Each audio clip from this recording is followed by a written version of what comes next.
The radical. Fundamental principles of freedom, rational self-interest, and individual rights. This is the Yaron Brook Show. All right, everybody, welcome to Yaron Brook Show on this, what is it? Oh, it's Sunday. Sunday, June 29th. I fly to Boston tomorrow. Ocon starts on Tuesday. I open it with my talk at 8 p.m. It's going to be Tuesday is going to be a long day. I've got a board meeting the entire day. Then there's an opening reception, and then I speak. Everybody's going to be like with 2-3 glasses of wine inside of them. We'll see what I can do to keep them entertained and awake.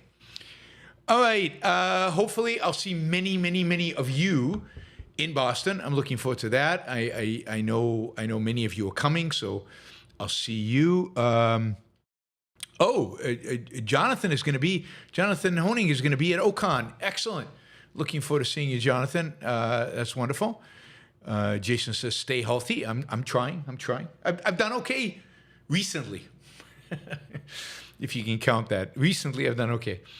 I think it's the cold. I think I just hate the cold, and the cold hates me. I think it's a kind of a mutual deal there, and I get sick when I go to cold places. That's just it. I should not travel in the winter, in the fall, but of course that's when university is open, and that's when. All right, let's jump in. We've got a bunch of topics today. I'm not sure how long this will take, but don't forget you can ask questions and be involved. All right, ask questions, shape the show. You get to shape the show because I get to answer what you ask. $20 questions go first. $20+ questions I get answered first, but everybody gets answered. All right. There's a fatwa as of this morning. There is the Grand Ayatollah Nasser Makarem Shirazi. He's a Grand Ayatollah. He's not just any Ayatollah. He's a Grand Ayatollah of Iran. Has issued a fatwa, which is basically a legal ruling on a point of law in Islam, but that is considered the law in Islam. Basically, issued a fatwa calling for the assassination of U.S. President Donald Trump, as well as Israeli Prime Minister Benjamin Netanyahu and other senior officials in Israel, referring to them as enemies of God. I'm doing this, What do you expect? This is what happened. This is what happens when you appease evil. It doesn't. They don't moderate. They don't suddenly become nice. They think, oh, they're weak. Let's go kill them. So, in 1989, the Ayatollah Khomeini, the Grand Ayatollah Khomeini, I guess he was, issued a fatwa against Salman Rushdie. A fatwa, by the way, that ultimately resulted in an attack on Salman Rushdie just a few years ago, where he lost an eye. Somebody came at him with a knife, and the guy admitted that he was inspired by the fatwa. So now, the Iranians are so emboldened by Trump's ceasefire that they basically issue a death warrant, right? Dead or alive, for Donald Trump. This is what happens. Will anybody learn? Will this result in any kind of serious, response? Because believe me, there are people out there who are going to take this seriously. People for years, if various Islamists try to find Salman Rushdie, try to hood him. Now there's a fatwa against Trump, and we'll see how Trump responds. It's going to be interesting to see if he says anything. This is the text of the fatwa. Anyone who aims to harm the Muslim Ummah and threatens the supreme leader or other religious leader, or Allah forbid, strikes out, is hereby declared a muharib. Muharib is an enemy of Allah. Any collaboration with or assistance to them is haram, forbidden, for Muslims and Islamic states. It is upon all Muslims across the world to make enemies, to make these enemies regret their words and their wrongdoings. And if harm or hardship befalls them, they will be rewarded as mujahideen or warriors in the path of Allah, if Allah wills it. May Allah protect the Islamic society and hasten the arrival of the Imam Mahdi. This is the Imam that went missing 1,000 years ago and is supposed to come back anytime now. Less than 1,000 years ago. No, over 1,000 years ago. 700, I think. All right, so he's basically referencing a passage in the Quran which states the penalty for those who wage war against Allah and His Messenger and spread corruption on the earth is death, crucifixion, cutting off their hands and feet on opposite side, or exile from the land. This penalty is a disgrace for them in this world, and they will suffer tremendous punishment in the hereafter. These are the people that we have a ceasefire with. Now, what is going on in Iran right now is basically in Iran, the regime is rounding up people and imprisoning them. They're also executing people really, really fast. In the past 48 hours, according to Fox News at least, in the past 48 hours, the Iranian regime has executed more of its own citizens than were killed in the entire 12-day war with Israel. Now, I don't know if that's true, but it could very well be. They're rounding people up. They're killing them. The small Jewish community in Iran is being targeted, but so anybody who's ever expressed any opposition ideas or stood up for the opposition. People are in the streets, and they're arresting anybody who they think, and the excuse is that you're an operative of the Mossad, and they execute you quickly. There's no trial, nothing like that, it is pretty horrific. This is, people ask, why didn't the Iranians go out into the street? Why wasn't it an uprising? I think it's this. It's the fact that they'd be killed. It's the fact that these fanatics have no problem just shooting into a crowd, no problem killing whoever they need to kill, right now they have this excuse, right? They're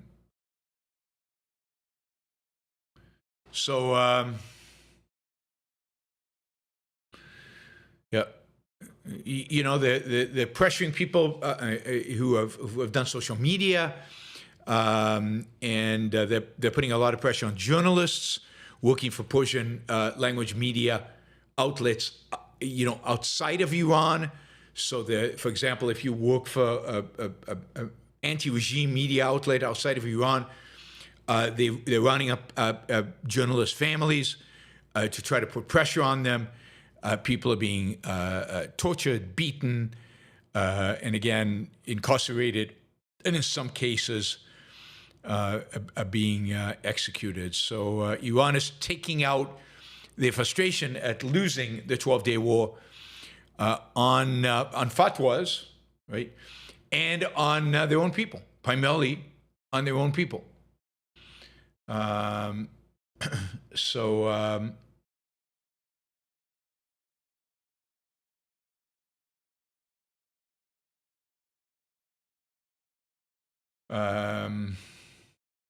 Anyway, yep. Let's see.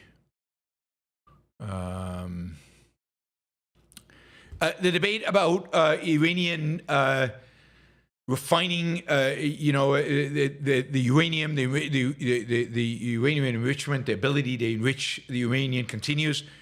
Now the IAEA, this is the International Atomic Energy Agency that supervised or oversaw what the Iranians were doing on behalf of, from the perspective of the sanctions. He now says that Iran could resume uranium enrichment in months. I don't know where he thinks they have the centrifuges, but maybe he thinks they can buy them, or maybe he thinks they have some that weren't destroyed. He says it is clear that there has been severe damage, but it's not total damage. He hasn't been to Iran. We know that, so I assume this is based on what he's hearing from his sources within Iran. So this discussion about how much damage was actually caused, what is actually going on, continues. There's a lot of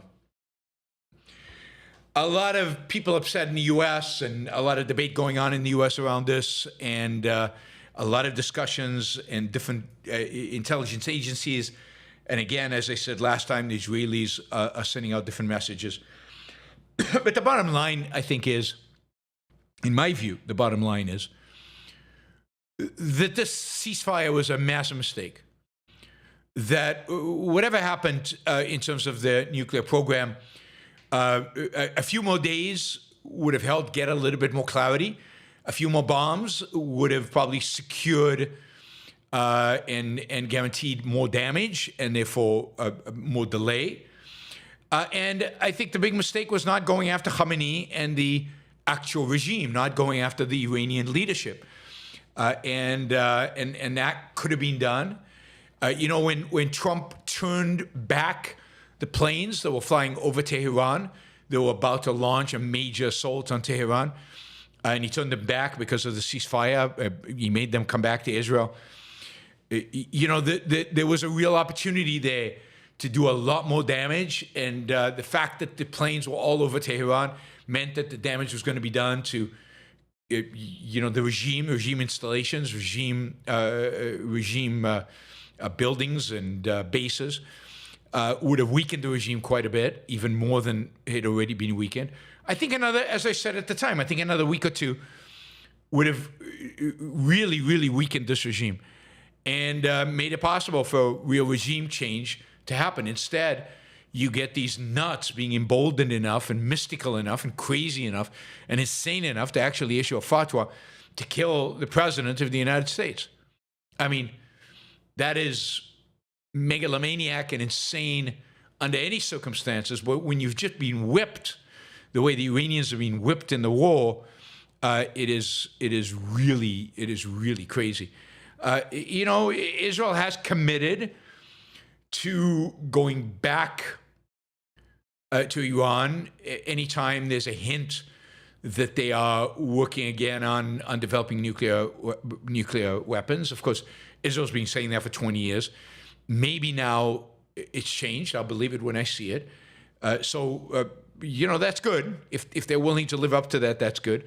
Trump has threatened to bomb the Iranians if they don't come to the negotiating table. The Iranians have now said they won't, and given that there's a fatwa on Trump's life, it's hard to believe that there would be negotiations unless the Americans decide not to take that seriously. So it's going to be interesting. The next couple of weeks will be interesting. It could be that the United States and Israel will have to go back to Iran, but it also could be, it's still possible, I guess, that a deal could be struck. Trump is really, really eager for a deal, not for the resumption of fighting again, because a deal would solidify his coalition. Maybe chances in the Nobel Peace Prize, but more importantly, his coalition, the MAGA coalition, and unite both the pro taking out the nuclear program and the pacifists who don't want any government involvement in anything.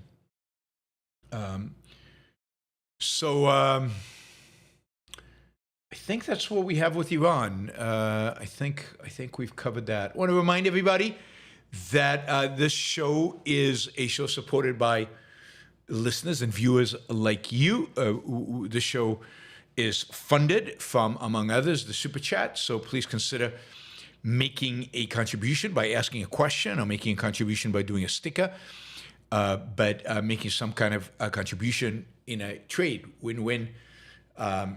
You listen, and in a sense, you pay for the benefit you get, I hope, from listening.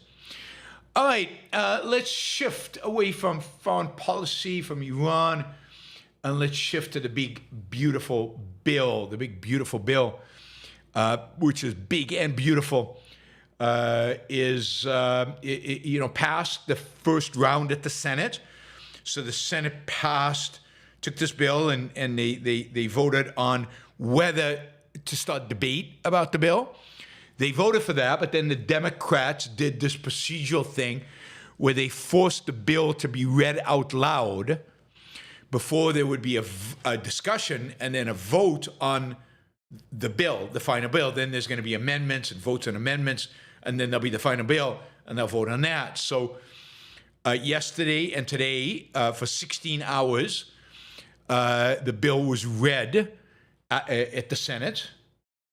And now, I assume now, as we speak, senators are debating the bill. The reality of this bill is that it is, it would increase, according to CBO, which I think is conservative, it would increase the debt, U.S. debt, by $3.3 trillion over 10 years.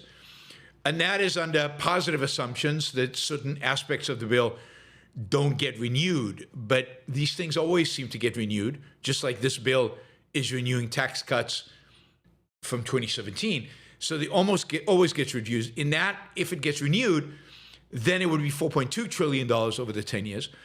In other words, we're taking a situation where the United States has, an unbelievable amount of debt, where interest payment on the debt now exceeds the amount of money spent on defense. We're taking a situation where every year we're going to have growing deficits, and the deficits are massive, and we're going to be taking on more and more and more debt, as we mentioned. So this, by the way, this is not, I want to correct something. This is not that over the next 10 years, the deficit, the U.S. debt will grow by 3.3 trillion. No. Wouldn't that be wonderful? That would be amazing if that were true. No.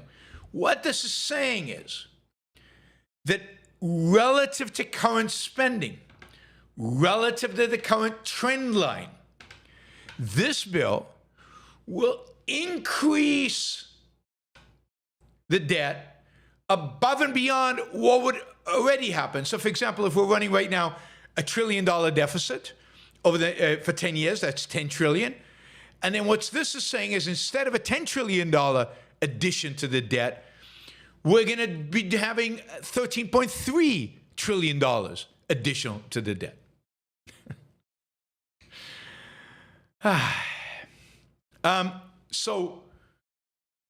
It's insane. It's already the case that it's not clear that we can pay off this debt. It's not clear where the revenue is going to come to pay off the debt that exists today. Never mind adding to it. The federal government is already massively bloated and way too big. I mean, that's why we had Doge, right? Didn't we have Doge? Weren't we all excited about Doge? We were really excited because they were going to cut spending. But not only is there no cutting of spending, there's a massive, massive increase of spending. And by the way, can I say I told you so? I told you so. I said that Trump, after 4 years, his government spending would be significantly higher than it was when he took office. And that's absolutely the case. This budget guarantees that. It secures that. There's no question about it. This is what's going to happen. Now, if AI generates 10% GDP growth, yeah, great. But really? Is that going to happen? 10%? I mean, massive, above and beyond?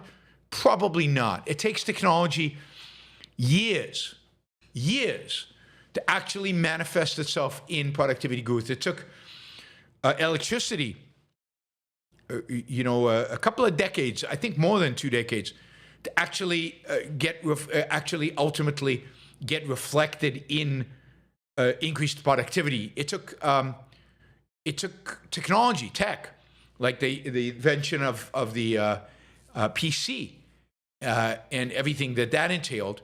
It took that until 1994 before you started to see productivity growth as a consequence of the use of tech. So the chances, and again, they were small relative to what you would need in order to pay off this deficit, what you need from AI in order to pay off this deficit. So you can live in fantasy, or you can actually deal with reality, or even better.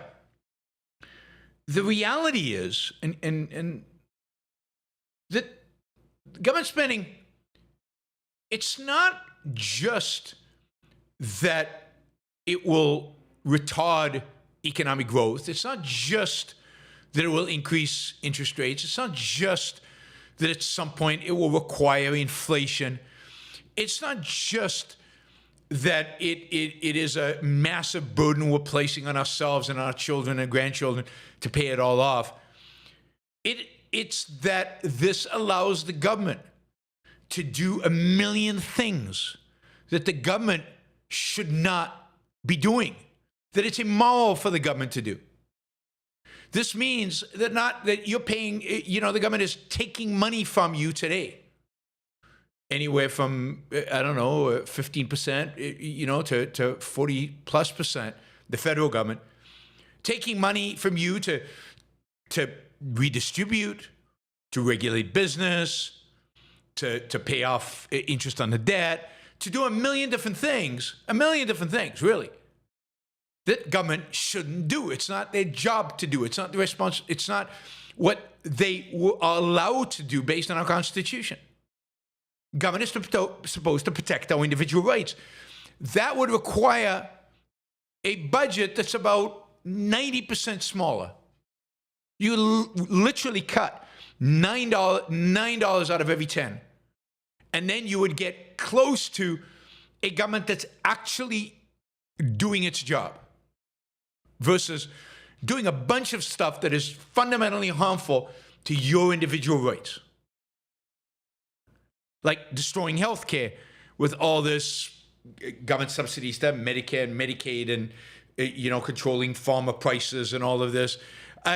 Building big walls and hiring thousands of ICE operatives to go and violate your rights, and militarize policing, and just randomly pick up people in the street because their skin color is not just right, or their family name sounds like they might be illegal, and you could go on and on and on. A drug war that doesn't actually prevent any drug deaths, probably increases them.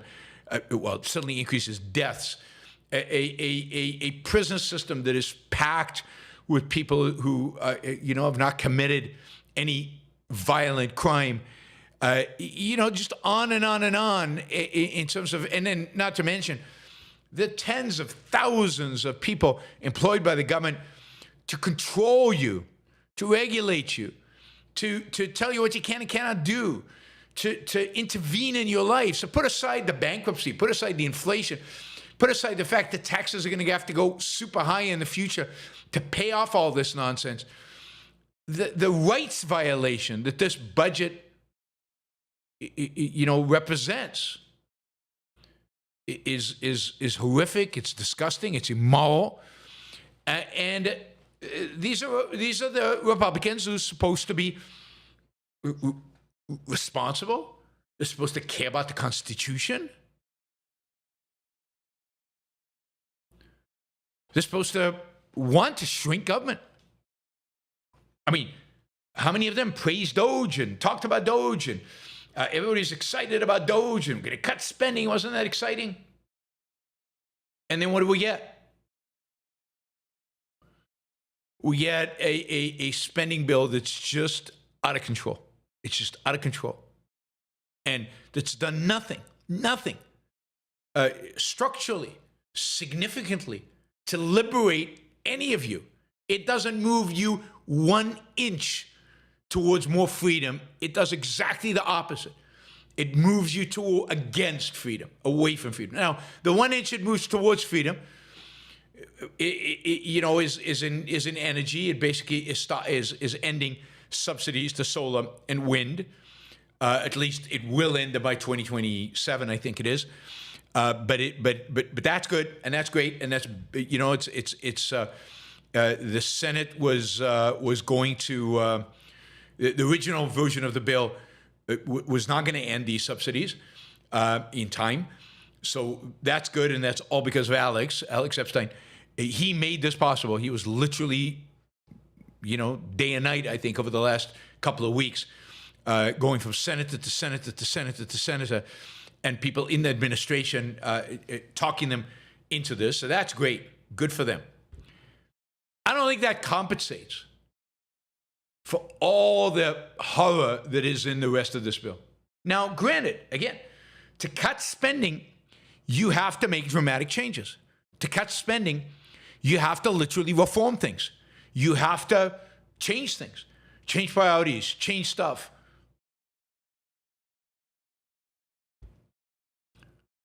And that's exactly what Republicans refuse to do. It's exactly what the Trump refuses to do. So Trump is turning out to be, just as I expected, a massive spender. And I think this is just the beginning. I think there's going to be a lot more spending down the road from this administration, not less.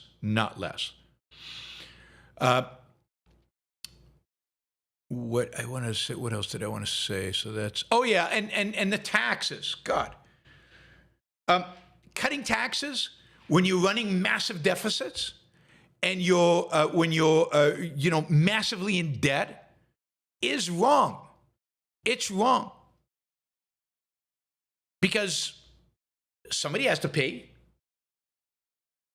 So you're just shifting the responsibility to pay for this to different groups, and by raising debt, by taking on debt in order to fund the stuff that you're not getting in from taxes, you're sucking money out of the private economy. You're still moving it from potentially productive investments to government consumption, and you're shifting the tax burden or the inflationary burden into the future. And in the meantime, by doing all that, you're retarding the economy. You're making the economy worse. So you're destroying jobs. You're destroying wage levels. You're making everything worse. So it's just yep.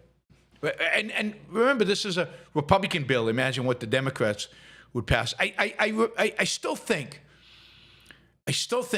And I say this all the time, but nobody takes me seriously, that the best combination of president and Congress is a Democratic president and a Republican Congress. Because when Republicans are in the opposition, they actually fight for reducing spending. But Trump doesn't want to reduce spending. When Republicans are in the opposition, they actually propose reforming Medicaid, reforming Social Security, reforming Medicaid. But given that Trump's there, they're not doing that. They're cutting some from Medicaid, but it's not a huge amount. It's not going to make that much difference. They're putting in a work requirement for some people in Medicaid. That's good, but it's just insignificant in the big picture. And even what they're requiring, we talked about this yesterday, I think, they're requiring certain work that people work in order to get the Medicaid. Their requirements that they're putting in the bill are lower, less work than what, Bill Clinton, in his welfare reform that he passed in 1996 with the Republican Congress, in that bill, had much, much, much stricter work requirements in order to get welfare.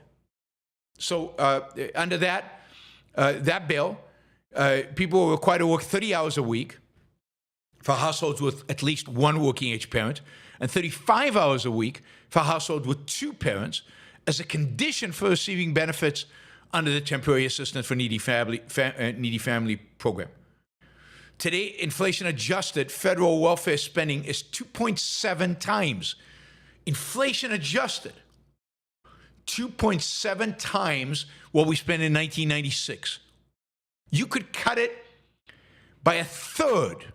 You could cut welfare spending by a third and get back to what welfare spending was in 1996 before welfare reform went into place. Budget deficit today is 9 times higher. The federal debt is 4 times higher. Why not cut welfare? Reduce welfare. And while we're cutting subsidies to solar and wind, why not cut subsidies to everybody? This bill, by the way, dramatically expands farm subsidies. Huge payouts to farmers. Why? Farmers voted for Trump. They're getting a huge payday. And they take a hit with tariffs because everybody reciprocates by placing a tariff on American farm stuff. So the farmers get hit. So they need a farm bill that is significantly higher than it was in the past. If you take out Social Security and Medicaid, over 75% of all transfer payments, i.e. welfare, in the bottom 40% of the income distribution, with 44% of the total going to the bottom 20. So think about that. A lot of this money is not going to the poorest of the poor.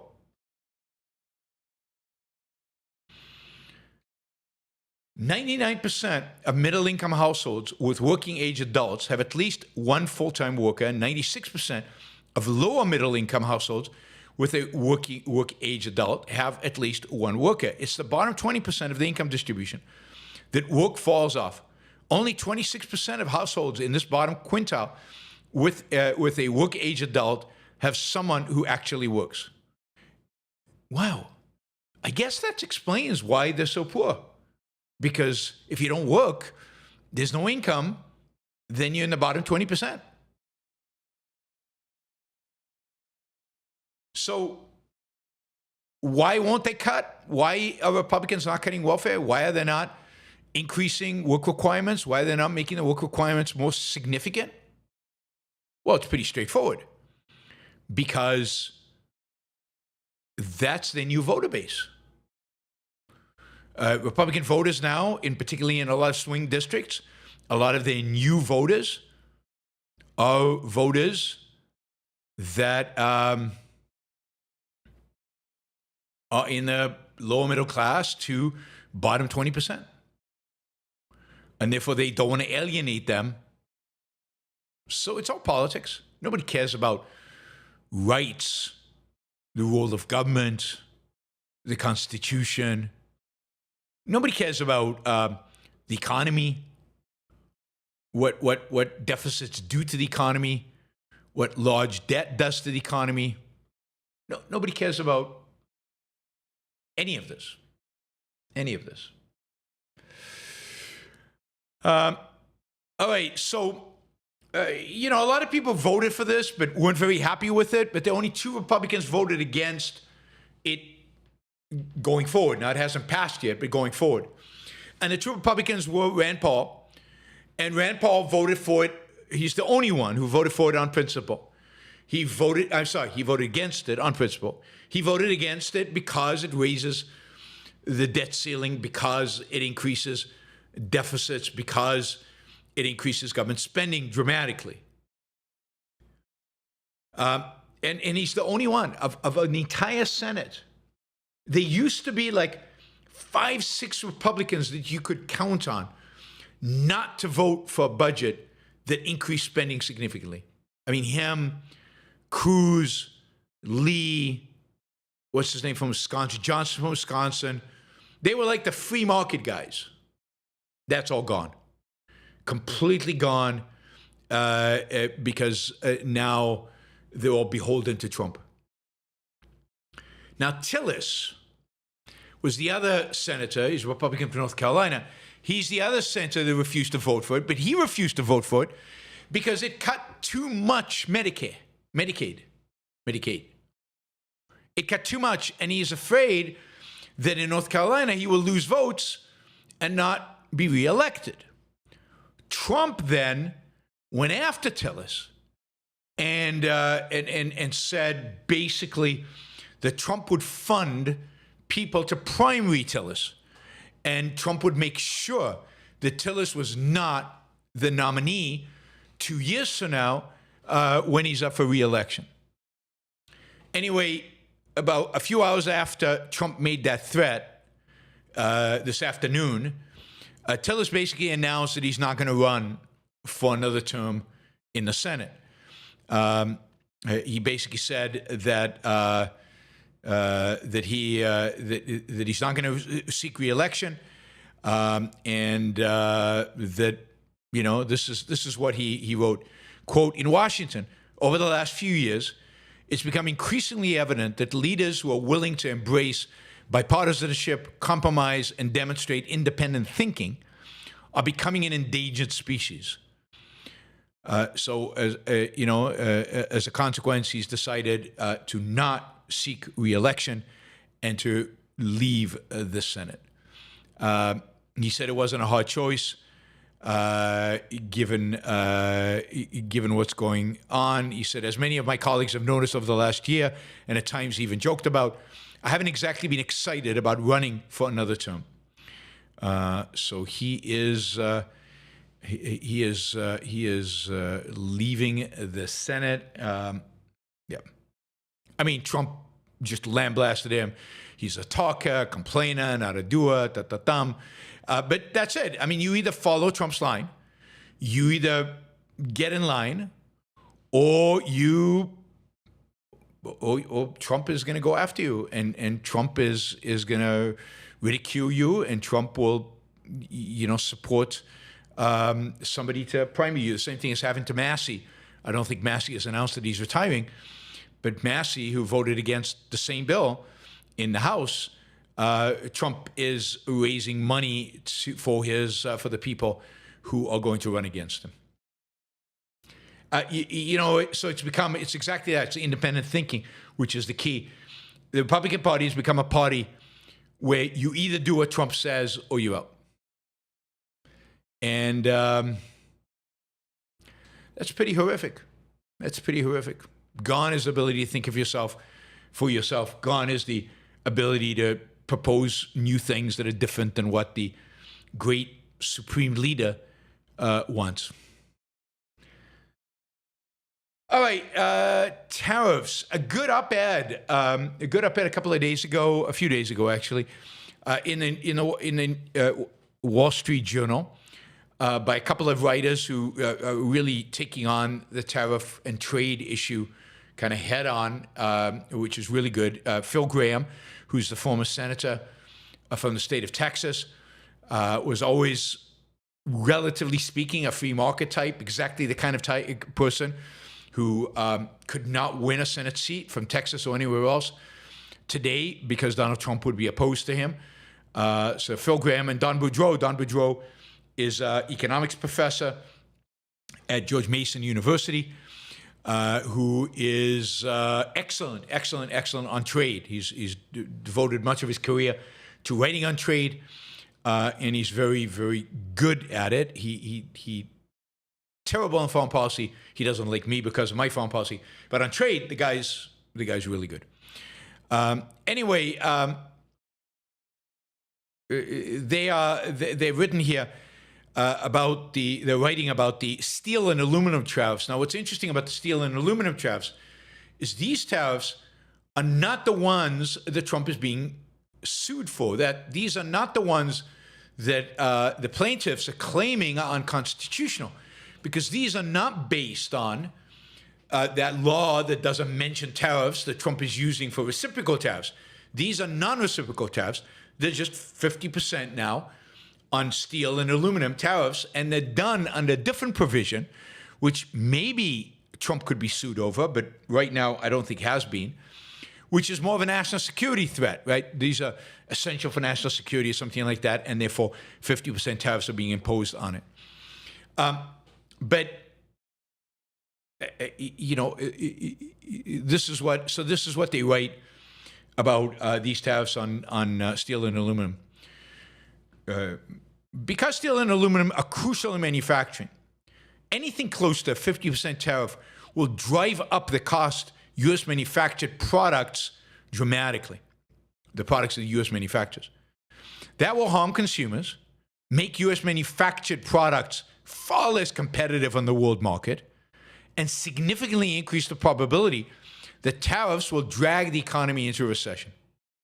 By making reciprocal trade agreements more difficult to negotiate, Mr. Trump's steel and aluminum tariffs will increase the probability of retaliation against American exports and an all-out trade war. So the idea is, a lot of companies are going to say, yeah, we want a reciprocal trade deal, but that should include tariffs. And Trump is basically saying, no, it's not going to include tariff, with the possible exception of Mexico, where there seems to be some kind of partial waiver on these tariffs. Certainly, the Canadians are not going to get that waiver. They go on to say, but these tariffs will hurt more than the economy. They will harm national security by increasing the cost of two essential components of defense procurement, just as Congress is poised to increase military spending by $100 billion. The defense industry is already struggling to replace ordnance and equipment sent to Ukraine, and replacing ordnance expended by Israel will add to that burden.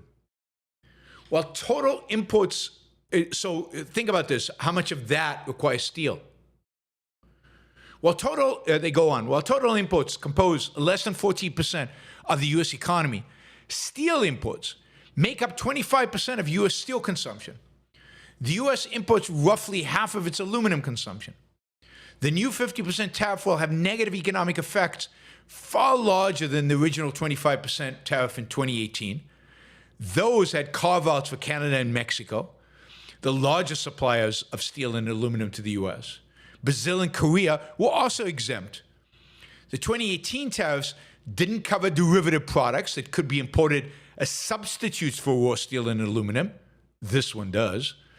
This time around, prices of consumer goods such as lawnmowers at Walmart and producer goods such as robots in manufacturing plants will rise as tariffs are imposed on their steel and aluminum content.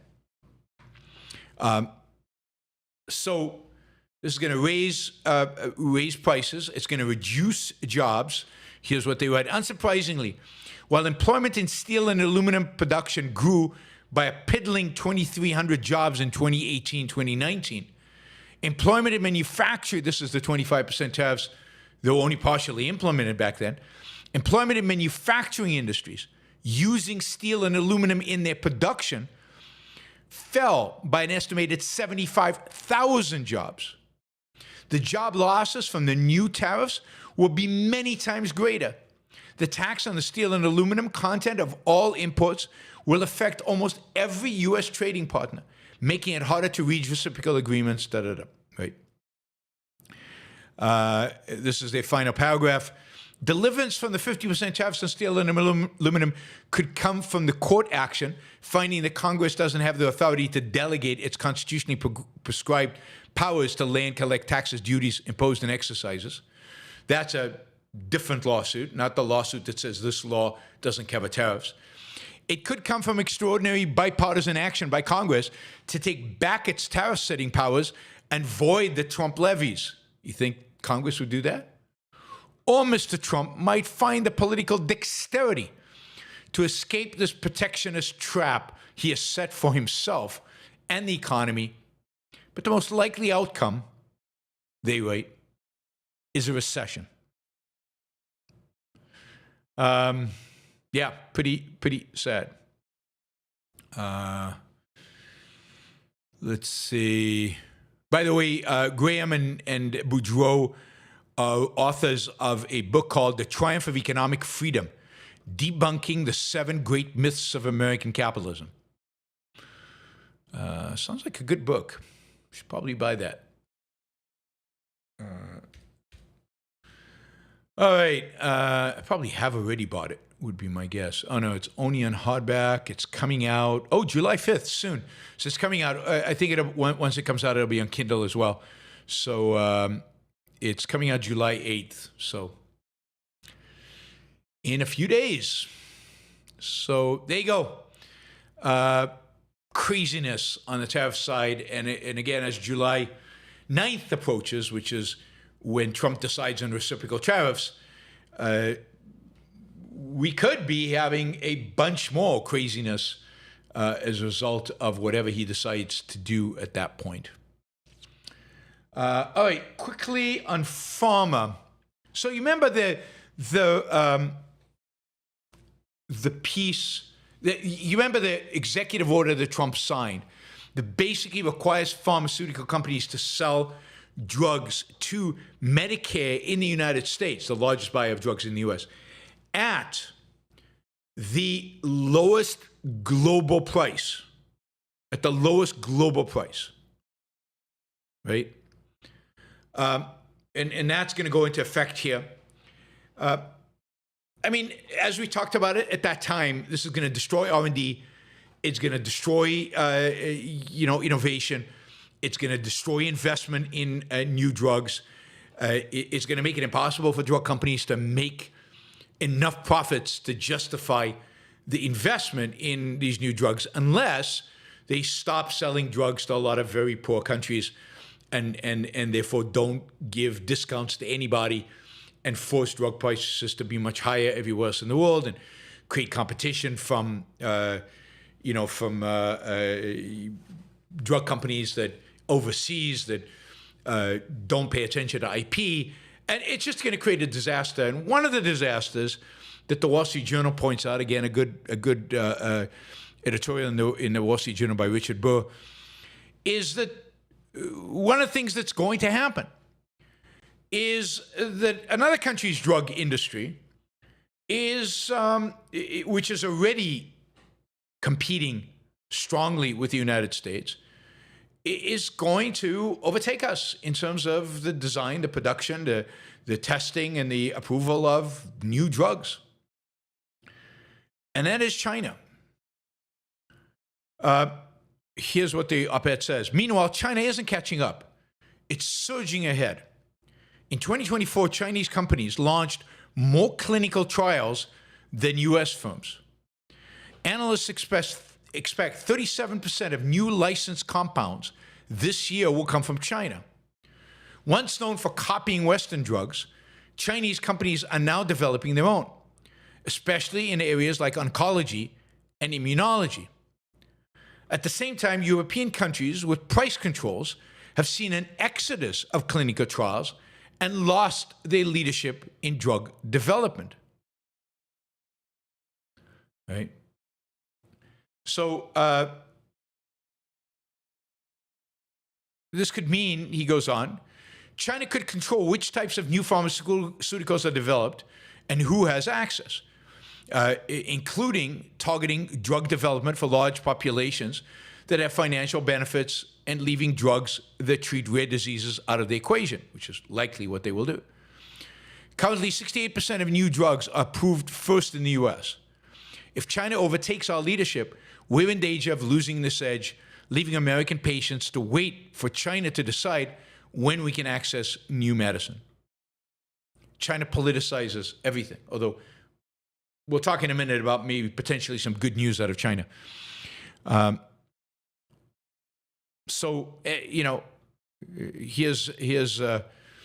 Here's what he ends the piece on. We face a choice. Adopt Europe's failing price controls and bureaucratic health system while watching China gain ground, or stand up for American innovation. Hold our allies accountable, that is, that they need to pay more for their own drugs, and protect the free market engine that powers the next generation of medical breakthroughs. The Chinese are betting we'll choose poorly. Let's prove them wrong. So, again, a good... the Wall Street Journal has some good editorials. That is a good editorial pointing out more really, really, really bad policies coming out of the Trump administration So it's just, let's not get too excited about dropping 14 bombs on Iran and then calling a ceasefire when all the economic policies and all the policies related to business are really horrific, really disastrous. All right, billionaires. I just wanted to mention, Mamdani. I'll be talking a lot about Mamdani. We need to point out the evil of socialism over and over and over and over and over again. Well, Mamdani basically has said in an interview in Meet the Press that billionaires shouldn't exist.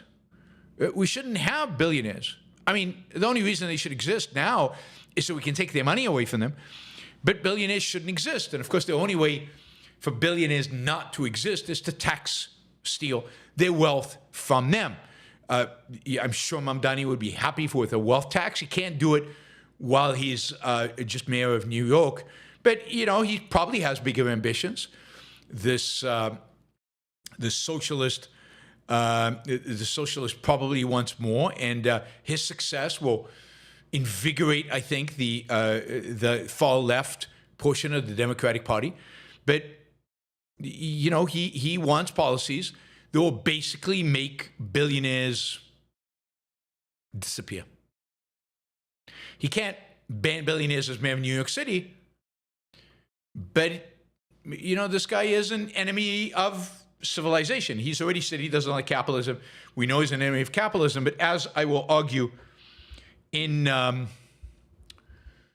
Ocon, in my talk, civilization is capitalism. Civilization is a place where there are billionaires. Civilization is a place where you can create as much wealth as you can create. No limits. That's civilized. And what he is promoting is ultimately barbarism. Yeah,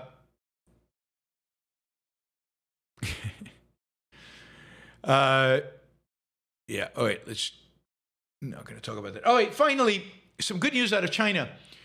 I've seen a number of stories in the last few days, all with the same basic theme. And that theme is that Xi is in trouble.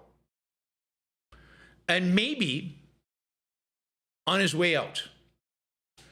That there are serious forces within the Chinese Communist Party that are fed up with him and want to get rid of him. Now, there's a lot of stories at the same time about Chinese generals being ousted. And one interpretation has been that this is Xi continuing to, get people in line with his agenda.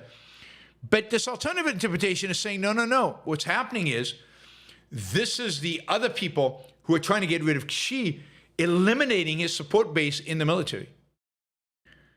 So you've got top Chinese general was ousted recently, and the Navy chief was ousted, and a top nuclear scientist was ousted. And there really seems to be, a rebellion. Now, maybe these people who are ousted are part of the rebellion, or maybe the ouster is the rebellion. It's getting rid of people who have... Xi's been in power for a long time. He's been in power for over 10 years. These are people he put in place, and now whoever's trying to replace him is getting rid of them. The actual politics within the Politburo, within the governing entity of the Chinese Communist Party, are very complicated, very weird. It's not, it's not. There's all these power centers, and Xi had seemed to, over the last few years, to solidify his grip on the party, and yet now, there are, the New York Post had a opinion piece titled "Is Chinese President Xi Jinping on his way out?" It starts over the past few months, unprecedented developments point to the potential and potentially imminent fall of China's chairman of everything, Xi Jinping, Chinese Communist Party elders, including Hu Jintao, Xi's immediate predecessor, whom Xi humiliated at the 20th Party Congress in 2022, are now running things behind the scenes. Xi is in poor health and likely to retire at the CCP plenary session this August, or take a purely ceremonial position. Xi's downfall has been rumored before, but never have we seen the recent purges, mysterious deaths of dozens of People's Liberation Army generals loyal to Xi, and replaced by non-Xi loyalists. Supposedly, Zhang Yuxi, whom Xi had a major falling out after helping Xi secure an unprecedented third 5-year term, is now the de facto leader of the PLA. Now, again, I don't know if any of this is accurate, but anyway, this is going on. There was another story that I saw. Is Xi Jinping in political trouble? This one is out of, it's not even in the US. This is out of, I think, India. I think that's right. And, it says the 2-week absence of President Xi Jinping from public view has sparked speculation, including concerns about possible power struggle, social unrest, and his health. The Chinese Communist Party did not hold its monthly Politburo meeting in May, and no official announcement about it was made. This sparked strong rumors about Xi's eroding power, internal rivalry, and growing dissent. He's also, it was just announced that Xi is not going to the BRIC summit in Rio de Janeiro. He's missing out. Rio de Janeiro is really, really beautiful. But he's not going. They told the Brazilians he's not coming. So Xi seems to be in the outs. And part of that is age and health, supposedly. But I think much more than that is the economy. We'll get to that in a second. Interviewing some intellectuals in China, quote, he will step down as General Secretary of the CCP and Chairman of the Central Military Commission, retaining only the ceremonial title of China's chairman before fully retiring at the 21st National Congress. So this will be super good, super interesting, super good. It is interesting in the sense that I think the main reason for this is economic. The Chinese economy is really struggling. Real estate market has collapsed. There is a major banking crisis because of the real estate. China has 17% youth unemployment. And now prices are declining. Exports are declining, partially because of the trade war. But real estate is imploding. That's the main driver. 1 in 6 can't find work. Consumers are not spending. Chinese 10-year bond yield is 1.64. America's is 4.26. So, it's suggesting kind of, it's suggesting deflationary pressures in the sense of prices coming down because demand is shrinking and supply is exploding, maybe. Hard to tell exactly what's going on there. We certainly don't have monetary numbers on China that we can trust. China's exports to the U.S. are dropping significantly. Europe is cutting back on buying from China. And the hope was Chinese consumers will pick up the slack. But the reality is that Chinese consumers are not picking up the slack. So China's in trouble. And it does indeed look like if they replace Xi, there's a good likelihood that they will replace him with somebody who's much more sympathetic to markets. So the guy who was the president before Xi was much better. And I think there's been a significant number of people within the Chinese ruling party who don't like Xi's attack on markets, don't like Xi's move away from market liberalization, which was common in China since the early 1980s and resulted in Chinese massive success. Indeed, what Xi did after the financial crisis, orienting the Chinese economy towards the real estate bubble and real estate consumption rather than broad-based consumption, or rather than just leaving it to the market, is been a disaster. His shutting down of tech. You remember Jack Ma disappearing for a while, regulating tech, and discouraging entrepreneurship. If you've seen a graph of Chinese tech entrepreneurship, it's basically gone like that. That is the government discouraging it. Over the last year or so, they've tried to revive that. They've tried to say, oh, no, we want entrepreneurship, we want more tech. But the policies have dictated a complete collapse in that whole in that market. In the market, and much more central planning, government control, which is, as we know, a losing strategy. So there's a good chance, I think, that Xi is out. And if Xi is out, China could return to a path of moving towards liberalization economically. And I still believe that a path that moves China towards greater economic liberalization will ultimately result in China moving towards political liberalization. And, that would be amazing. If we could end this stupid Cold War II before it gets too cold or too hot or whatever you want to call it, if China ultimately can unite with Taiwan under, a political freedom, political free system, that would be amazing. That would completely change the dynamics of where the world is heading.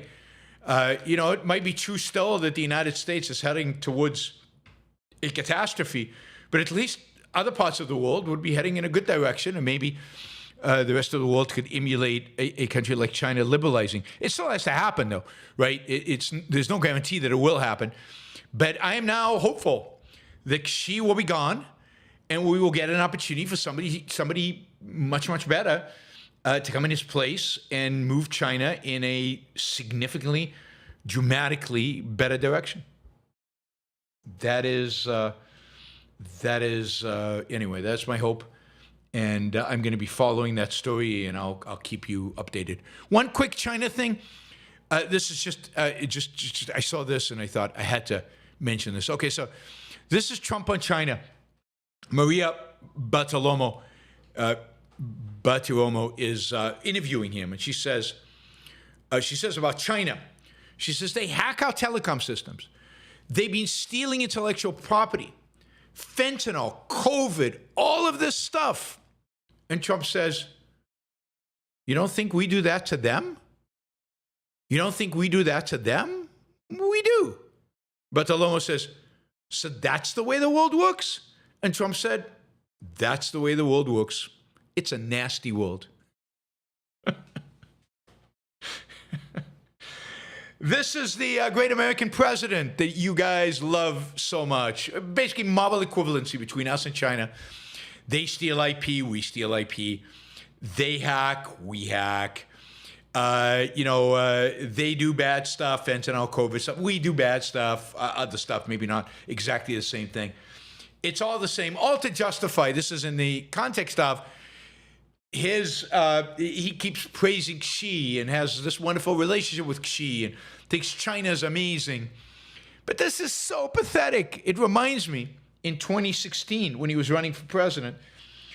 He was asked about the fact that Putin killed journalists, had journalists murdered. And Donald Trump said, "You think we don't kill people? We also kill people." This is your guy. This is the guy who claims America first, but knows nothing about America. Cannot tell the difference between America and China, America and Iran for that matter, America and Russia. It's all the same to him. Their countries, we're countries. He liked the NATO summit because the people there all love their countries. It's all about nationalism, stupid love of country that is motivated. Not about ideas, not about what kind of country, what about where we're heading towards. No, it's just about love of country. It's crazy. You know, we're just like the Chinese. There's no difference. Just like the Chinese. All right.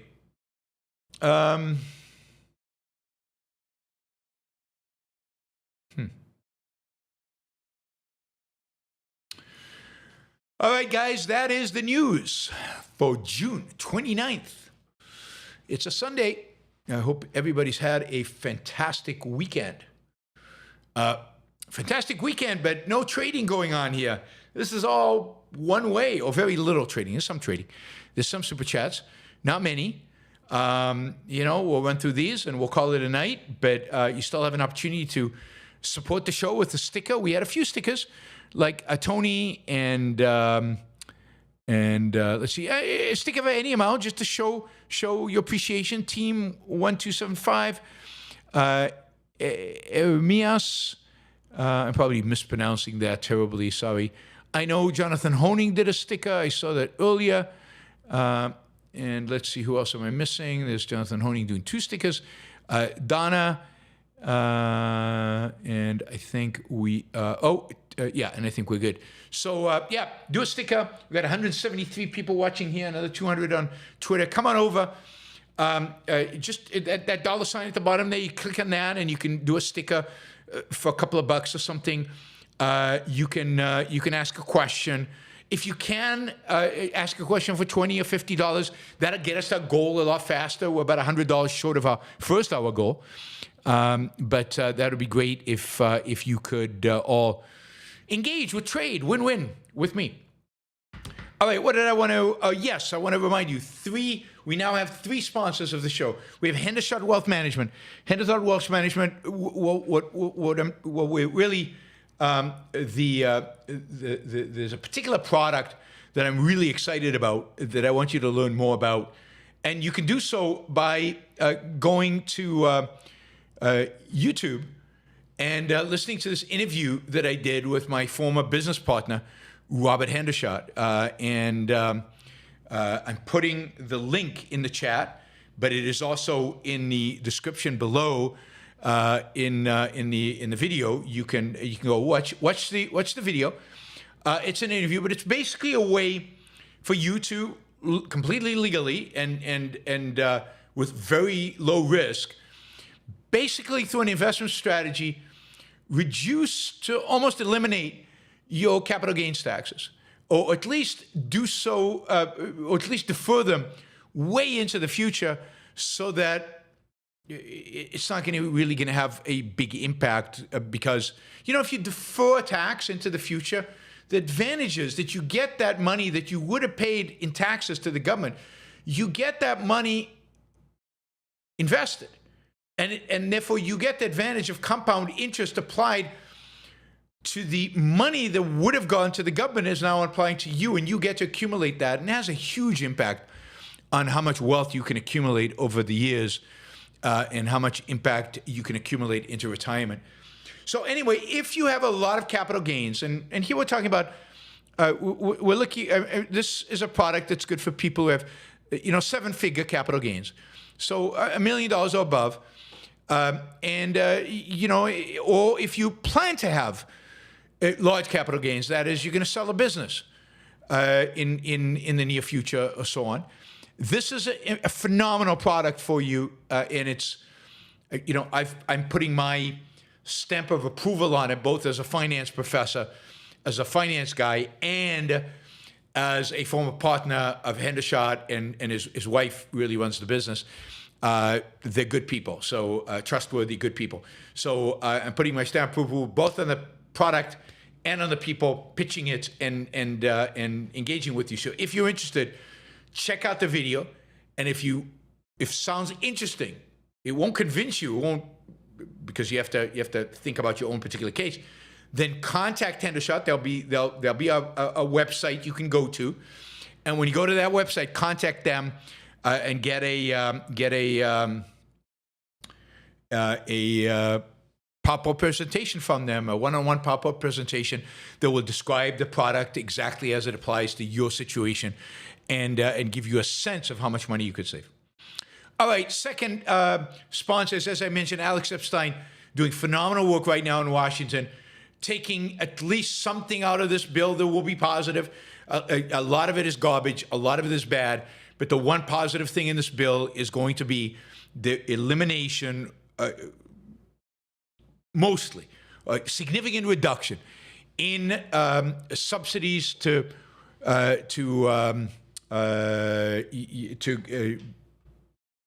solar and wind. And of course, Alex is advocating for eliminating all subsidies to all industries. He's not going to get that. But whatever he can get, good for him. You can follow his work. You can support his work. And you can get educated by Alex about what is going on in Washington, but what is going on generally in the field of energy, electricity, fossil fuels, solar, wind, nuclear, all this stuff, by subscribing to his Substack, alexepstein.substack.com. And then finally, the Ayn Rand Institute is a sponsor of the show. The Ayn Rand Institute right now is selling virtual passes for OCON. You can watch OCON from the comfort of your home. You can watch all the talks. And they'll even be, you'll be in a Zoom room with a bunch of people. You can socialize a little bit. It's going to be a lot of fun. And I would definitely sign up to do so. You go to aynrand.org/start here, aynrand.org/start here. And to get a 10% discount, put in 25 YBS 10. And you're getting that discount because you are a listener to Yaron Brook Show. All right, do that. Don't forget, because it starts. My talk is Tuesday night. You want to be ready for my talk on Tuesday night. You don't want to miss it. So sign up for it. There's some phenomenal talks. Ankar's got a good talk. Greg Salamiri's got a good talk. Jason Rines. And then you've got a bunch of some of our younger intellectuals are giving talks. And it's just going to be an incredibly stimulating, exciting, fun event. And why miss it? Because you can't be there live when you can. And by the way, you don't have to watch them live. You can watch them at the end of the day, right? You can watch them a week later. They usually give you like a month or so to watch all of them. So you can watch all of them via video. So that is great. Adam, thank you for the sticker. I'm going to see Adam at OCON. He's coming. I'm excited. I'm going to see him in person. I've only seen him in video. Will, thank you for the sticker. Yeah, I need to figure out how to change this. It doesn't just give your handle, it gives your name. And I don't know how to change that. Somebody pointed out that it's changed recently. But Timber Skid, thank you for the sticker. And then Avilas, excited for the virtual OCON. Excellent. I'm glad you signed up. Thank you for signing up. All right, let's see. So one more reminder, if you want to support the show and you're not here to do it live, like most of you out there are listening in on a podcast or listening on YouTube after the fact, you can support the show by going to Patreon, patreon.com, and then typing in Yaron Brook Show and then becoming a monthly supporter of the show. It's brilliant. It's the best way to support the show because that way it's predictable money coming in every month. You can do that at $5 a month, $10 a month, $2 a month, or $500 or $1,000 a month, depending on how much value you get from the show and how much money you have. So that will determine it. So please sign up on Patreon. It's incredibly valuable to the Yaron Brook Show, so we can plan, so we know what's coming, so we know what is funding this. Tim Biskid is going to be there too. Excellent. Because she signed up for a virtual pass as well. Excellent. You guys should too. Nicholas, thank you for this sticker. Really appreciate that. All right, we're just $50 basically short of our first hour goal. Let's at least make the first hour, even though we're well into the second hour. Let's at least make the first hour goal. I think we exceeded our goals by so well in the first part of the month that you guys are now slacking off a little bit. I see that. All right, let's see. Those of you on Twitter, you can go to Patreon and become a supporter through Patreon. That's a great way for you to do it. Same thing with those of you on Facebook. Not a lot of people on Facebook, but a lot of people on Twitter. All right, let's go to your Super Chat questions. You can still ask questions, by the way. Still feel free to ask questions, particularly, again, if they're $20. Two and a half $20 questions, two $20 questions, one $10 question gets us to the first hour goal. Andrew, Candace Owens has revealed that several rabbis are in a crypto ring, which purpose is to suppress her podcast. You don't like to play psychologist, but then the conspiracy theories get to that level. Are we witnessing psychosis? Look, all conspiracy theories, do this, right? I mean, QAnon started with, there's a pizza joint in Washington, D.C. that where a ring of pedophiles that involves the most senior people in the Democratic Party and in the administrative state all coordinate through this pizza place the abuse of children. Or all kind of mystical, weird things. So, I mean, there's only one direction this goes. It gets weirder and weirder and stupider and crazier and crazier. I mean, remember when Tucker Carlson was attacked by, what was it? By, it wasn't spirits. It was something like that, by spirits in the middle of the night. And he actually had scratch marks on himself that it wasn't the dog who slept next to him caused. It was these demons. It wasn't spirits. It was demons. Remember when Tucker Carlson was literally, with a straight face, told his audience that he had been attacked by demons and that nuclear energy was not invented by mankind? Nobody can identify who exactly invented nuclear energy. So it was by demons. I mean, these people are nuts. And look, irrationality taken to the kind of extremes that we're talking about, taken to kind of conspiracy theory detachment from reality, are going to generate bizarre, ridiculous, insane, stupid stuff. And Candace is just manifesting that, and there's nothing new here, right? I mean, this is the protocols of Zion and everything. And by the way, it's going to lead to paranoia. So this is my psychology bit. It's going to lead to paranoia because everybody thinks she's crazy. Everybody thinks these conspiracy theories are weird. And she's like, they're all against me. They're all trying to stop me. And who's behind it? It must be the Jews. The Jews are behind it. And it's not just any Jews. It's those rabbi Jews, those rabbis. It's very insane. I mean, but yeah, that's what irrationality spirals into insanity if you constantly. Remember, she's also every day commenting. She has to say something new every day. She has to, in a sense, to keep her audience interested, she has to push the envelope every day. If it's like the conspiracy theory is done, if we've achieved peak conspiracy theory, nobody's going to continue watching her. It's like they say about, I don't know, porn. It has to get, rougher and it has to be more and more and more. You get used to a certain level. The same with all the conspiracy theories. They have to get crazier and crazier and crazier. Otherwise, you don't get the same whatever satisfaction from the existing conspiracy theory. if it's just at the same level. It has to get nuttier to actually get more engagement. So the fact that she's online constantly, all the time, forces her to go crazier and crazier into the more insane stuff. All right, Jason. Ideally, should the power of pardon rest with the judiciary, perhaps a panel of Supreme Court justices? Is there an objective reason the executive branch might regulate the judiciary rising to the level of granting pardons?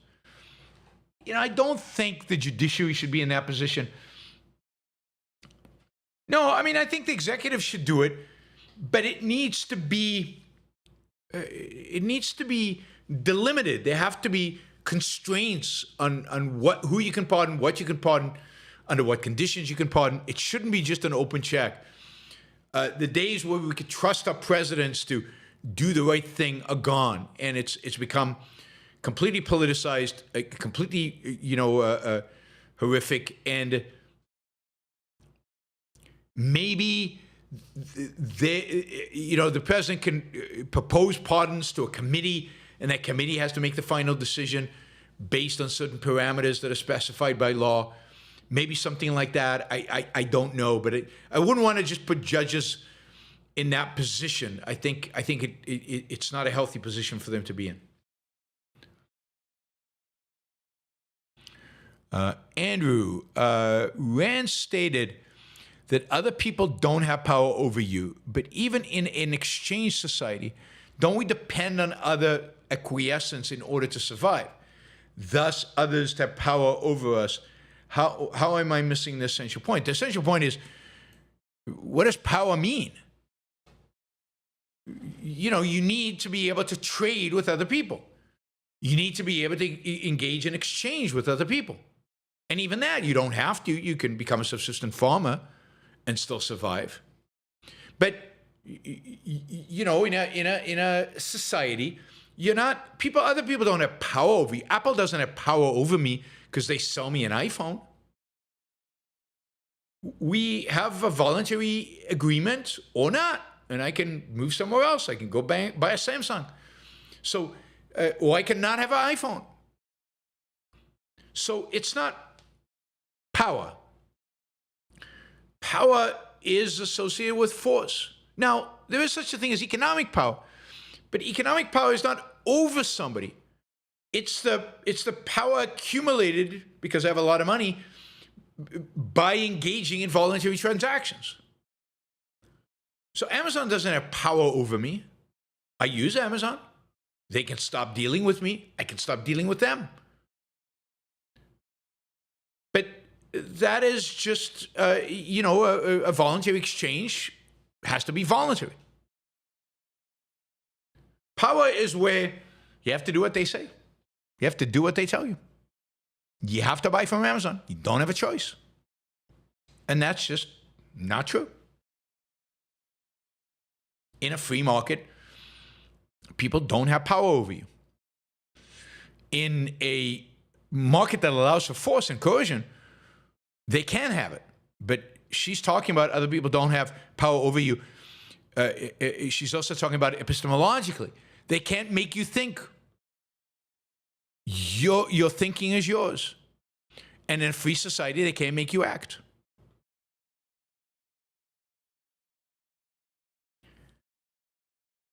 MP creates, supporting the show with money for my new job promotion. Congratulations.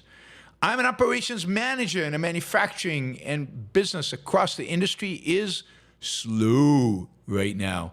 Well, that's great to get a promotion while business is slow is good news because it suggests that the business particularly values you, because during periods of slow business, it's much more likely for a business to lay people off than to give promotions. So good for you, MP Creates. And congratulations. Thank you for the support. Business is slow in manufacturing right now because Trump has created a very hostile environment for business. This was supposed to be the pro-business president, and he is creating a very hostile environment.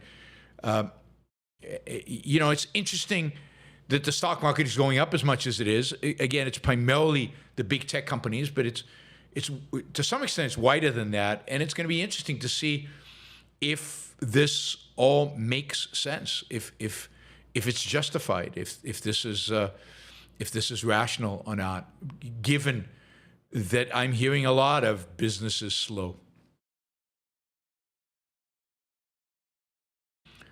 Let's see. Like numbers. Sorry, I misheard the Valiant said that since Kira filed her suit, that LP had been in contact with you and others at ARI, but that it was by email. He still used as an example of LP non-isolation. As I said, it's been a long time since I've been in contact with Leonard Peikoff, email or otherwise. So, sadly, it's very sad, and not because of me, and not because I don't want to be in contact. But anyway, and it's not to do with anything about political disagreements. Nothing like that.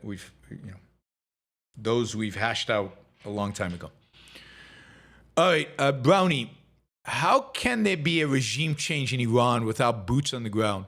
Wouldn't there need to be a coordinated effort against the Iranian government military? No, I mean, if you destroy the leadership, if you make it clear to the leadership that they're going to die, if you attack from the air the military barracks and the military headquarters of the Revolutionary Guard and take out as many of the brutal police who repress, you ultimately create instability within the regime. And yes, ultimately, the people of Iran are going to have to rise up. But the point is, you make the conditions,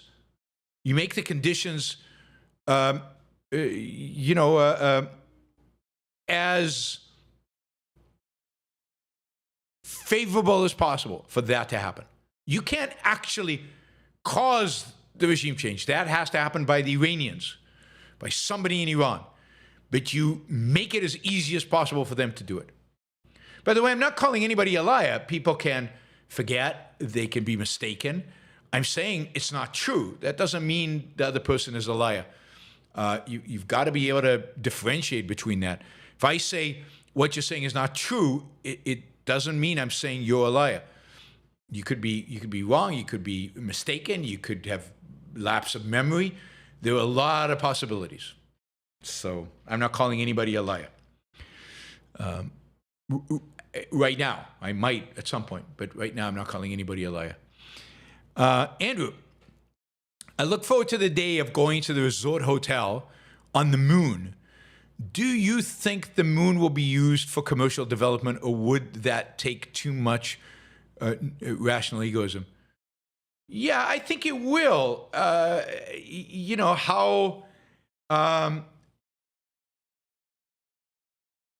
How much, how quickly it will happen, when it'll happen, by whom, I don't know. But at some point, yeah, at some point that will happen. But I don't know when. I don't expect that I will ever have that opportunity. I'm not sure I want particularly to go to a resort on the moon, but I understand why most of you would want, and if I was younger, I probably would want to do it.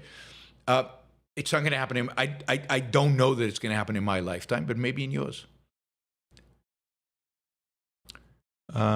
Fit with. I don't get to come to Okan due to holding an Iranian passport. Ugh. Disgusting xenophobia and blind discrimination. Can't wait to get my German citizenship. I am really sorry. That is really horrible. It's disgusting what the American immigration system has become. It's been a disgusting system for a long, long time, but it's become a real embarrassment. So sorry, and I guess I'll see you in Germany. I'm probably going to be there later this year. Oh, Troy just came in with 500 Australian dollars to finish off June with a bang. Thank you, Troy. Really appreciate it. Yes, this does finish off June with a bang. There's no show tomorrow, so this is the last show in June. Thank you. And it might be a last show for a week. I'm not sure exactly what's going to happen next week at Ocon, whether I'll be able to do shows. I will try, but we will see. Thank you. Really appreciate that. Nate says, how much dollar is moral to donate? Only you can make that determination. How much value do you get to the show related to how much wealth you have? If you get a lot of value and you're really rich, then a lot. If you get a lot of value and you don't have a lot of money, then a little. If you get no value in the show, why are you here? Why are you doing something that's not of value to you? All right. Thank you again, Troy. That really appreciate it. Are medical cuts significant or just Medicaid cuts significant, just tinkering? I mean, in the big picture, they're just tinkering. It's a few $1 billion. I can't remember the total number. Maybe it's some tens of billions of dollars. But whatever they're cutting in Medicaid, they're increasing spending other places, like the farm bill, for example, like farm subsidies. So it's overall not significant. It's claimed that about 11 million people will lose their insurance because of this. Again, most of those people will lose it because they'll need to work, which I think is a good thing. So, maybe they should lose their insurance as a consequence. Not your average algorithm. Why is pride cometh before the fall an evil saying? Because pride is a virtue, not a vice. Pride does not lead to the fall if you understand what pride really is. Pride, according to Aristotle, was the kind of queen of the virtues, the summation of it all, taking your life seriously. That's what pride is. Or Ayn Rand, striving for moral perfection, taking morality seriously. That is what pride is. And how can that, how does that lead to a fall? How does that generate a fall?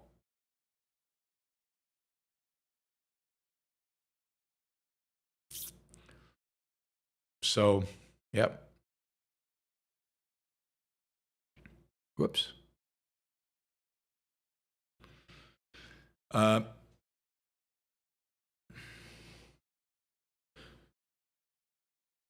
Let's see.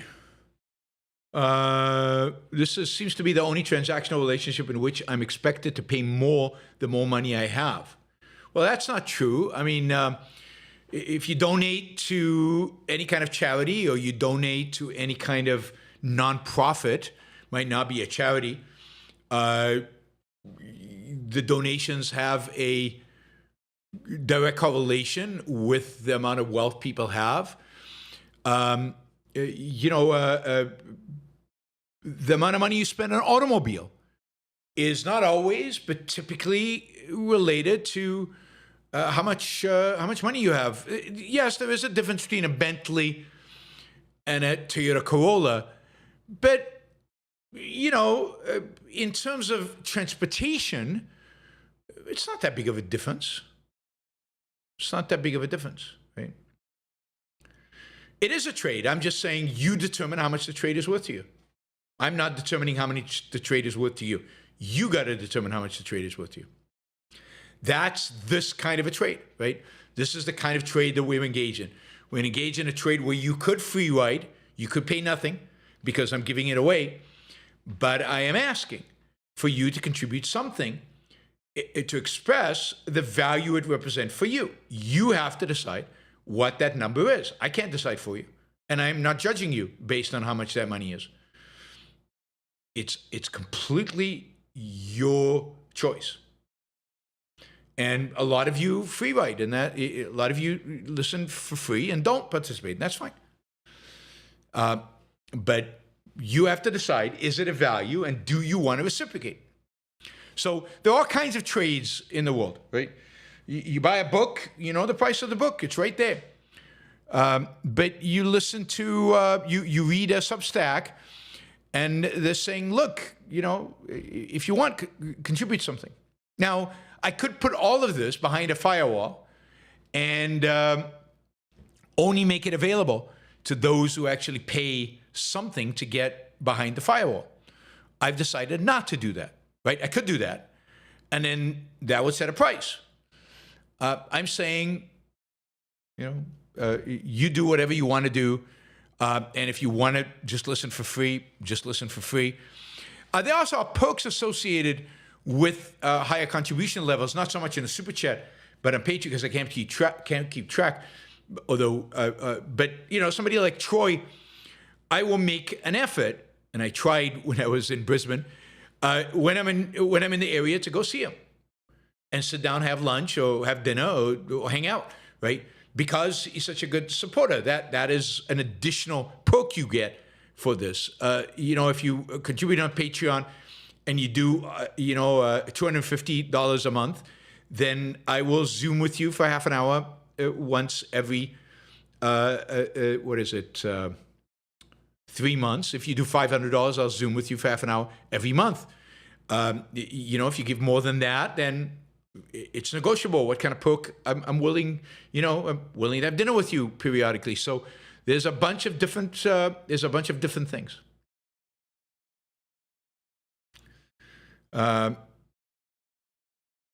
Is listening to the show not reciprocating the equivalent of pirating your book? No, because I'm offering it for free. It's available for free. So I haven't made, whereas with the book, I've said, don't copy it. And I haven't said on the podcast, don't listen unless you're willing to pay. I haven't said that. So it's not. The contract between us does not require you to pay. With a book, the contract between us requires you not to pirate it. So it's a different contract. Anyway, I'm going to ignore your questions now and go back to Super Chat. You could have asked all those as Super Chats, and that way you could have supported the show. The Doodle Bunny, the only disability in life is a bad attitude. Well, I don't know. Some people have a real disability where it really hampers their ability to do things, but certainly a bad attitude is one more disability. I don't diminish the fact that people have physical disabilities that really do affect them. That Doodle Bunny, what does Peterson pay to teach a class for him? Why would I tell you that? Sorry, I don't necessarily tell people what I've negotiated contractually to teach a class or to lecture or to anything like that. You want to hire me to teach a class? We can discuss how much I'll charge. That Doodle Bunny, could you retire today if you had to? It just wouldn't be worth it. Yes. If I had to, I could. I had to cut back a little bit on my expenses, but yes. Would have to cut back on my expenses. Brian, encouraged by Xi news, but I hate that Trump might take credit. That's true. That is true. Otherwise, all the concerns of Trump's unopposed authoritarianism are coming true, and I'm discouraged about the future of the U.S. Does hope lie elsewhere? Well, I'm also discouraged about the U.S., but the hope lies in the future. It lies in a post-Trump world. Trump is going to fail magnificently, I think, and then there'll be a real, a moment where America will have to decide, what does that mean? What is the next path? This path has been a failure. What is next? And I hope there's enough American spirit left to be able to get to that point and to make a decent decision as a consequence. But yeah, I agree with you. I hate that that Trump is going to take the credit if Xi leaves. Although it seems like Trump likes Xi, so he might be depressed by it. It might, he might view it as very negative news. And the fact that the system deposed Xi might shatter Trump's illusion about how wonderful it is to be a dictator. Andrew, don't you think it's a serious mistake for the attacks on Iran to be predicated solely based on them getting a nuclear bomb? Yes, I was for attacking Iran well before it was about a nuclear bomb. But I'll take whatever I can get, right? In the world in which we have right now, this is the only thing that seems to be willing to convince the Israel and the United States to act, so I'll take it. Michael, has Alex Epstein been able to have as much influence on the Senate as he does in the House? Will we see significant deregulation from this bill? No, there's no deregulation, but there will be because it's not a regulatory bill, then it's a budget bill. There will be, he basically managed to get the Senate to accept the House. So yes, he's had success. The Senate didn't want to accept the House's interpretation, and they have. Now, so far, could still be amendments, so they haven't voted on it yet. But so far, Alex has really shifted the Senate and as far as I can tell, he did it. You know, I'm sure there are other people working on this, but he did it. He got, I think, Trump to help, got other people in the administration to help, but ultimately they got it done. Lone dissident. People to have back on soon. Harry Binswanger, Ilan Jono, Ben Bear, Scott McDonald, Gina Golan, Alex Epstein, Nikos, Keith Lockitch. Thanks. The next few interviews I'm doing are all non-objectivists. So the week after O'Connor, it'll be Scott Lincecum. The week after that, it will be Norbert something, who's really good on policy stuff, finance particularly. And the third is going to be George Selgin the week after that, who's great on, money banking. And he's got a new book out, which I have on my Kindle, on the Great Depression. And we're going to be talking to him about the Great Depression, the causes of the Great Depression. So the next three are going to be non-objectivist. Then I'm going to Europe for 2 months, and there won't be any interviews. When I get back, October, November, December, I'll have people like Harry, Elon, Ben, all of those people will be back on.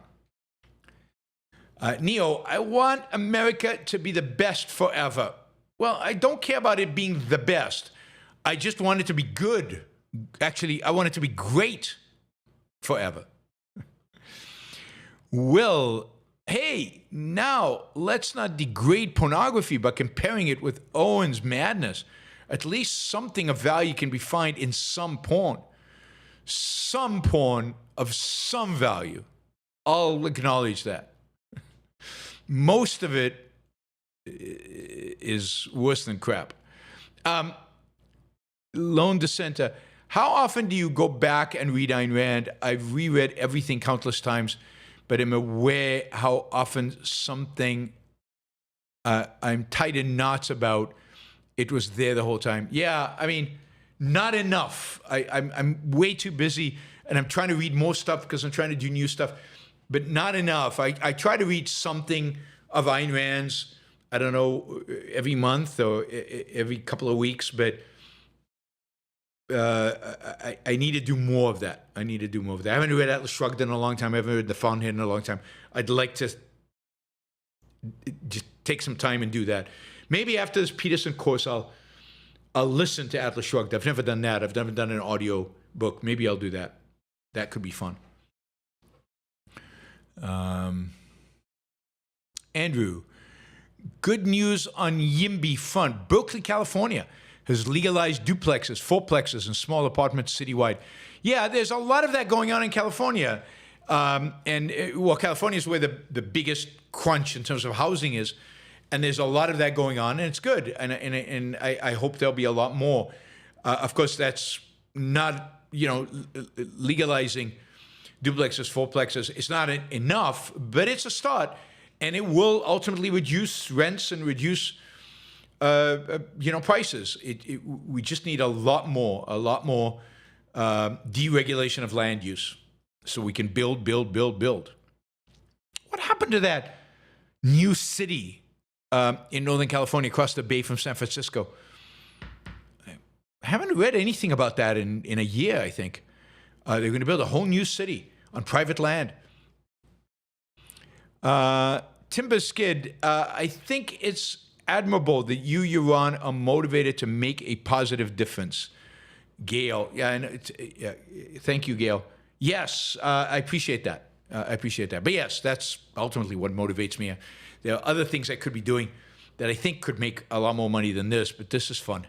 And this makes a difference. And this, I hope, in a small way, changes the world and changes some of your lives. And that is definitely a motivation. I love doing it. I'm a teacher at heart, and that is not altruistic. There's nothing altruistic about it. Raphael, I know it's difficult, but it would be amazing if you could answer super chats on the fly when they're related to the topic you're discussing. It would increase engagement and dollar amounts.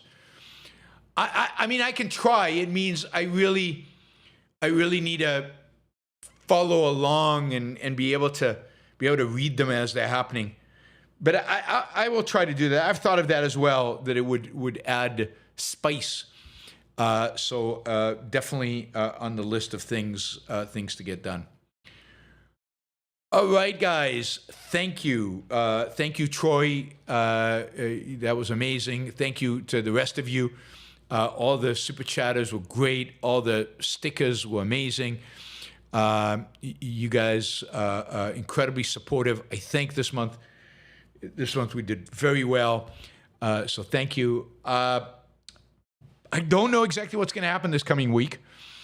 I will kind of let you know. I won't let you know. I'll try to do a couple of shows, maybe more than a couple. We'll see. But I'm busy. They've got me. I'm attending the sessions. They've got me doing coffees and breakfasts and dinners and with people, and the galas and other events. So, and then I have to play poker. It's my duty, I think, to play poker with some of you guys and give you an opportunity to beat me. And I know some of you have not been doing super chats, I've noticed, because you're saving up. You're saving up so you can buy more chips and beat me. But all right. I'm ready for you guys. I'm ready for you in poker. Yeah. Go. Let's go at it. All right, Lone Dissenter says, avoid the Scott Brick narration of Atlas. It's horrendous. Listen to the Christopher Hurt one. All right, thank you. I'm going to copy-paste that because I need to remember that. That is important. I would hate a horrific one. Whoops. No, that's not what I want. Thank you. Lone Dissenter. And thank you, guys. And I will see you, I guess, when I see you. Some of you, I will see at Ocon. And please, those of you I don't know, have never met in person, don't be shy. Shyness gets you nowhere in life. And I'm a nice guy. I think. So just come and introduce yourself. Say hello. Feel free. Whenever, wherever. If I'm talking intently with somebody, don't butt in. But generally, just be social. Be social. All right. I will see you guys either at Ocon or at the next show. Bye, everybody. Have a